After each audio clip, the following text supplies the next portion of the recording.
Hi, Shroud.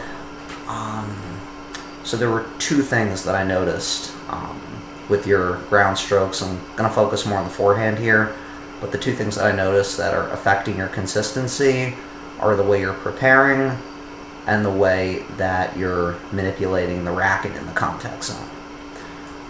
So what's happening when you try to prepare for your shots is that you don't get your feet set and you don't get your arms set a lot of the time. So by getting your feet set, I mean as you're moving to hit the ball, get into your stance, and you want to be in that stance as early as possible, and then from here you can rotate and drive your way through it, and you'll have a much more stable, balanced base. Sometimes what you kind of look like is you're hitting without getting your feet set first, and then you look like you're off balance. The other thing is you're not getting your arms set a lot of the time either. In other words, you're going straight from having two hands on the racket to going into your backswing. And as a result, you end up being late on a lot of your shots. You want to hit the unit turn reference point where the racket is off to the side of your body, the tip is pointed up or slightly forward, and your off arm is stretched parallel to the baseline.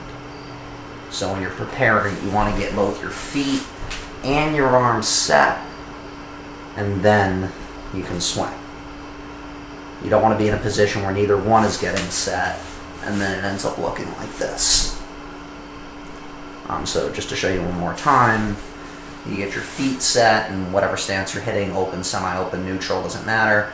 You get your feet set, you get your hands or arms set, and then from this unit turn position, you can swing.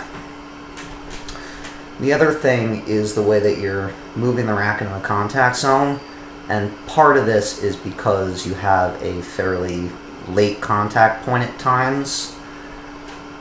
And what happens is you point the butt at the ball nice. That the slot position looks pretty good, but by contacting it somewhat late and maybe trying to get a little extra power on the ball as well, you're manipulating the racket where you're pushing it forward. You're kind of, seems like you're actively pushing the racket forward a little bit. And again, this might be to compensate for the late contact point. I don't know if you're trying to do it or not, but by pushing it forward, what happens is sometimes the plane will change in the contact zone. You won't be able to keep the plane the same, and it prevents you from putting enough topspin on the ball to keep it in the court.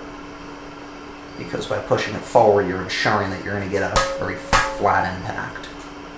So what you want to do is you want to meet the ball out in front, and you can allow your wrist to release naturally. And as long as you meet it out front, the wrist release should end up guiding the racket, if anything, for a little extra spin on the ball, where the plane stays the same in the contact zone, and you're not going to be pushing that face forward.